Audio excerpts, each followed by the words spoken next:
All right. It's time for that one video.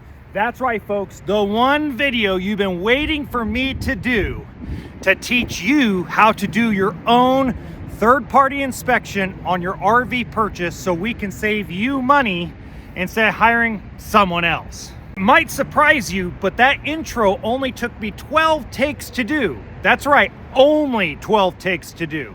But with a Coca-Cola in one hand and a bad attitude in the other, we're gonna look at this used 2020 Aspen Trail to actually teach you how to do your own third-party inspection. Now, I'm gonna go over some rules about this, okay? Number one is you gotta start from the bottom and you work your way up on the outside. You don't start on the roof. You start with the lower half of the trailer because that's the majority of the problems. The roof is real easy to see. You get up on the roof on your ladder or on the ladder of the RV and you take a look and it's pretty easy to go over. But rule number one is you gotta look at the bottom of the travel trailer, the motorhome, the fifth wheel. You gotta crawl underneath to actually see what's going on before you plug it in. Let's say that this is mainly for private party, okay? So let's say you go to someone that has it as a storage lot and they don't have the ability to plug it in to test the air conditioner, or they only have the ability to plug it into 15 amp, right? So you can run the microwave, you can see the lights work, you can see the battery charge, etc. But don't have them plug it in until you look at the bottom because you want to see what might be exposed. So here we go, let's do that. Let's get started by putting the Coca-Cola down. We're gonna need that later. And let's start with the tongue. Now, the first thing I'm gonna notice, especially since I've been doing this a long time, is this power tongue jack is newer. It was probably installed maybe a year or two ago because as you can see, there's no discoloration. If you compare it to the actual propane tank cover and the frame, it's got to be fairly new. So probably what happened is the original Lippard one actually probably broke down and they installed a different one on here. Now this is a 2020, so in our range, this will be a 5 to 6 year old travel trailer. I'm also going to look at the battery. I don't care about the age of the battery. I want to see if there's any rust. I want to see if there's any problems with the cables. As you can tell, the cables must be original because obviously there's discoloration where this is actually turning orange instead of red. It does have the battery cover. I'm looking around, there's a lot of cobwebs just because it's sat in an area that has a lot of spiders. So that's not a red flag to me. The rust is not really a red flag to me because it tells me one of two things. Either one, they were probably staying mostly by the beach, or they were staying up in the winter towards places that snow, or a combination of the two, or they stored it by the beach. That's something I see common in like Ventura, California, San Diego, California. What we do when we're a dealership is once it sells, we'll kind of just paint over it and make it look better. But to me, not a red flag. So when I see that, when I'm taking a trade, yeah, I'm gonna be a little more like loosey-goosey about it. I'm not gonna make a big deal out of it.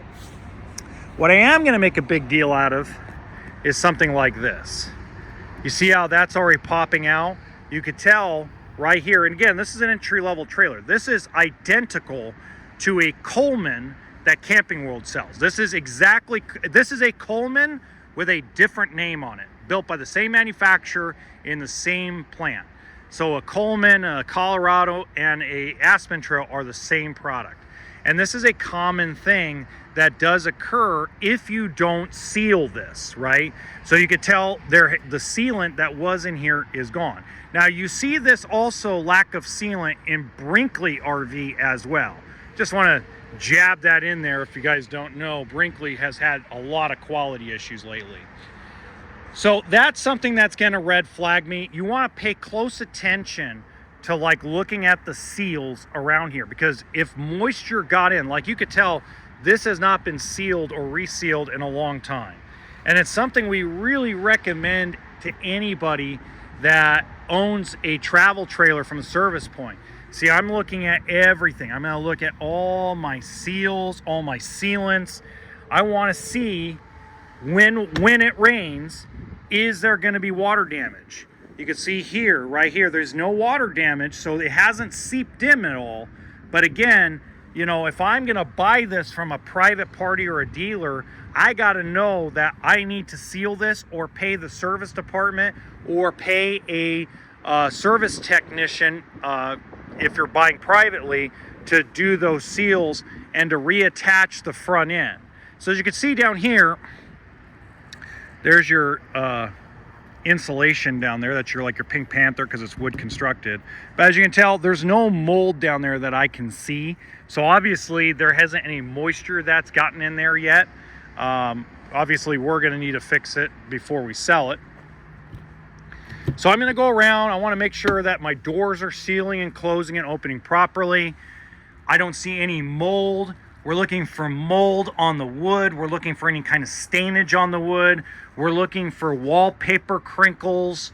We're looking for just things of that nature going all the way around. Now that I'm done with the front, what I'm going to do is I'm going to go underneath, and I'm going to get down on my hands and knees in my back, and we're going to take a look at things like, in this case, this has scissor jacks. Are the scissor jacks bent? Is there any electrical hanging down? As you can tell, this has a sealed underbelly. Is there any kind of holes in the actual ceiling of the underbelly up front? No. And why I'm looking for holes is because rats, mice, squirrels, rodents of any kind that can damage the electrical, plumbing, anything of that nature, nesting, pooping, crapping, you know, all that situation. Okay, so what you want to do is make sure you go all the way underneath the trailer, step by step, going around. And what we're going to do is I'm just going to do like I would. I'm going to go all the way around. I'm looking for the bottom. I'm looking for seals. I'm going to look for cracking on the inner sidewall of the tire. I'm not going to look at the DOT date right now. That'll get down to brass tacks. I'm looking to see if there's any cracking in the inner sidewall. I don't care if it's a year-old tire. If it's got cracking in here, it's no good.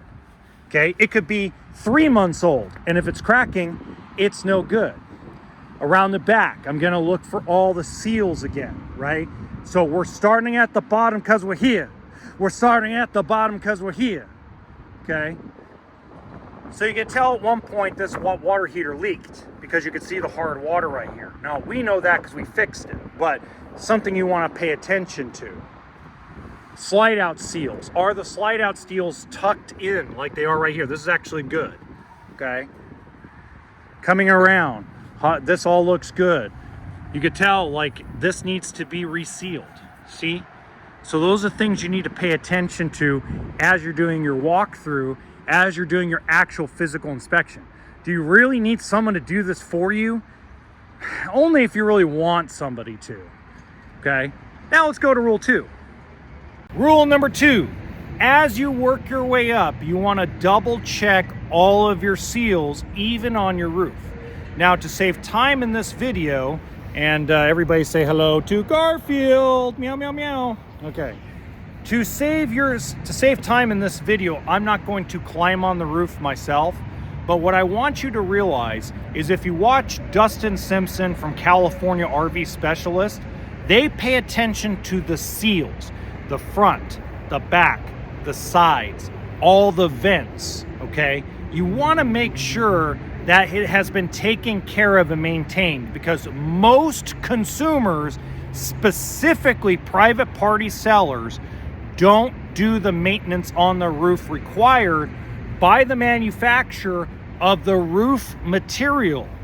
Okay, now it's included in the instructions of the warranty stuff with every manufacturer of the RV, but it's also a separate website, a separate company from Dutchman, from Keystone, from Brinkley, from Grand Design, from Forest River. So you want to make sure to know what that manufacturer has maintenance-wise required, especially if you don't want to read through every single page that Forest River gives you for warranty. Now again, it's one of those situations that you're trying to make sure that the roof is not going to leak water, right? I mean, eventually you're going to probably want to maintain the membrane, repaint it, etc. But the main issue is bubbling in the material and make sure all the seals are not so dried up. Now, rule number 3 has to do with the interior of the trailer. You want to take your time. Don't focus on the cosmetic at first. You want to make sure to focus on everything that works in the trailer and works properly. So let's go inside and I'll give you an example. I apologize about the glare, and I'm talking about that glare right there, but we're going to talk about the interior. So don't focus in on the cosmetic right away, especially on a used unit. Like, for example, my first impression cosmetically about this unit was it's been lived in. But what I want to know first before I pick apart the cosmetics is, does everything work properly? Okay. Now, the advantage to buying at a dealership is a process called pre-delivery inspection, or PDI, or prep, or get ready, whatever they try to charge people for all the time, right? The advantage to buying at a dealer is that you're going to be plugged in either to 30 or 50 amp, and everything's going to get cold, everything's going to work the day you pick it up. You're going to see it work, and 90% of the time, the dealership is going to make sure it works before you leave.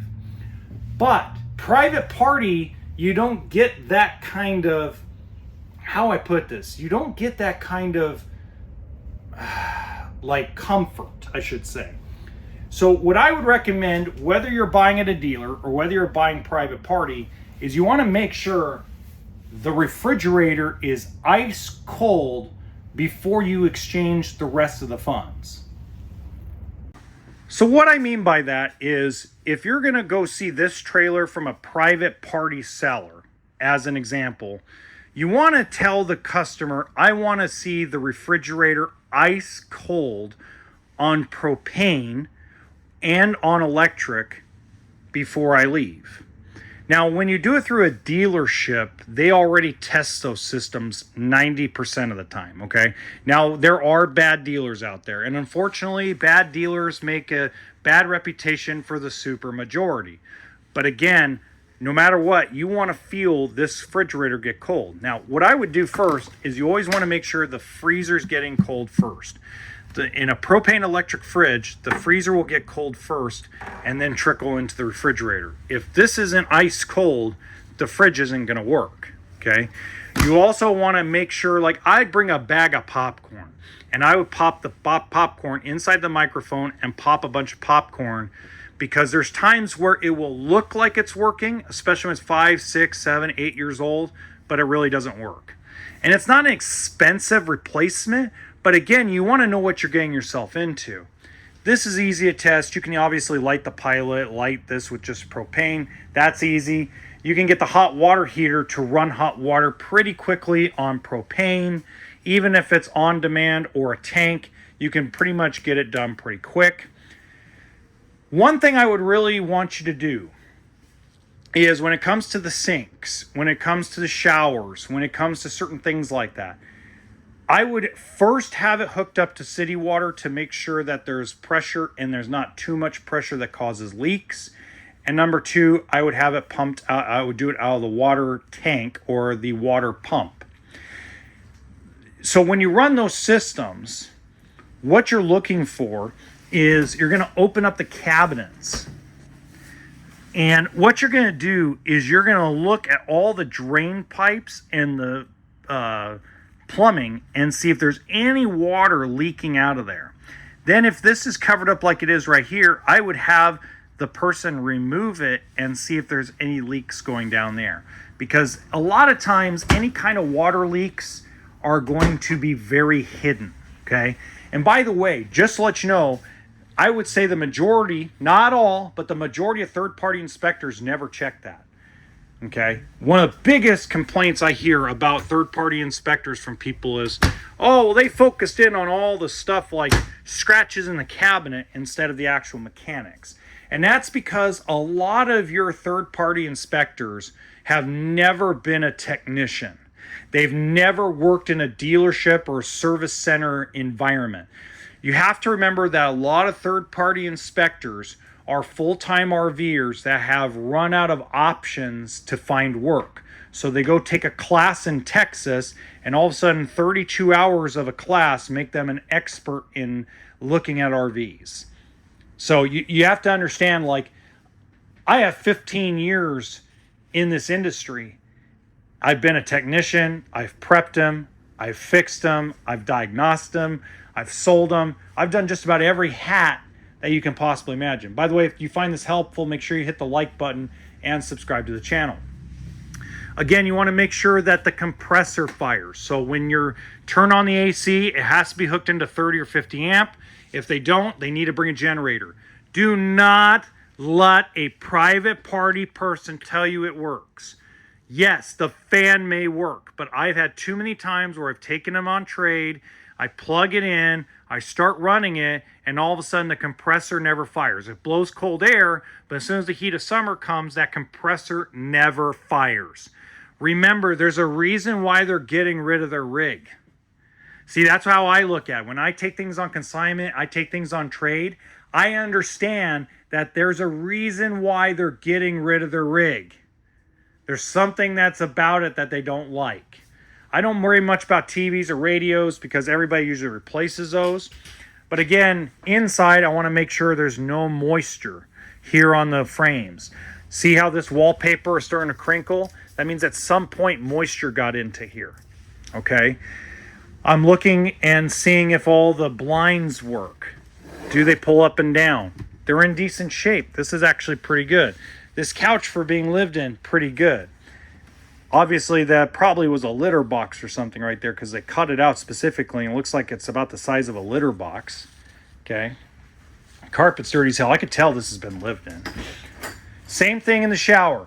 I would remove this panel for the water and make sure that all the water in the P-trap's not leaking. And I would stand in the shower when it's running. Do not do it without somebody standing in the shower, because the leaks won't show up until you're actually standing in the shower with weight on it. I'm telling you right now, it will drain just fine without any weight. But if you don't step in there, new or used, and double check that P-trap and everything's connected properly where it's draining properly, you're going to just end up bringing it back to the service center, or it could cost you money. Okay? Same thing with the sink in the bathroom. Again, remove the panel. Sit up here. Watch the water drain up and down. This is the way you do a third-party inspection. Test all the outlets. Take a little tester. Go around, test the outlets with it all plugged in.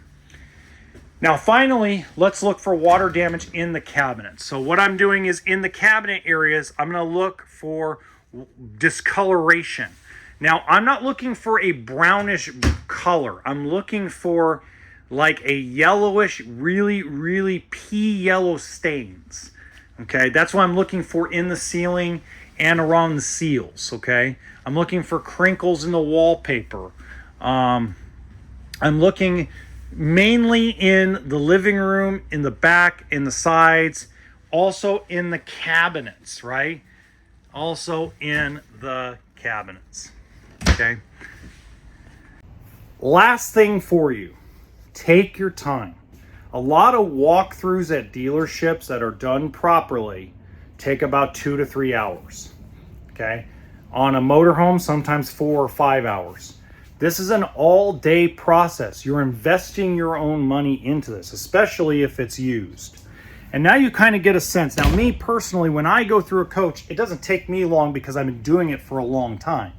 So I go through all the used units myself and I go, okay, bam, bam, bam, bam, bam, bam. I can do one in 45 minutes or less. I could tell you everything cosmetically wrong. I can tell you everything that's functionally wrong. It takes me about 45 minutes. Again, now if it's a fifth wheel, probably an hour because I got to test all the hydraulics if it's got a leveling system. Let's call it an hour and 20 minutes if it's a toy hauler and I got to test generator and all that stuff. If it's a motorhome, probably takes me about an hour and 45 minutes. It does not take 5 or 6 hours for a third-party inspector who charges you 5 or 6 hours to do an inspection, a real actual inspection. So, last thing for you. Let's say you buy privately and you do your own inspection and you give the thumbs up. Still take it to a licensed service center, make it an independent shop, because dealerships are really slammed. So let's say you're in Lodi, California, take it to, or anywhere near the Sacramento area, take it to our California RV specialists in Lodi, Dustin and Ashley Simpson. They take good care of you. Have a professional do a appliance service and do a body and roof seal. Just like you would if you were going to buy a car and you're going to change the fluids and change all the belts. So now, the one thing I do want to recommend to you is, let's say that you're looking for financing for an RV. You know, it doesn't matter if it's a $10,000 or $11,000 or $250,000 and you want to know the actual basics of it, you want to click on that video right there. Until next time, you know what RV stands for. Toolkit and sense of humor, folks. Have a good one.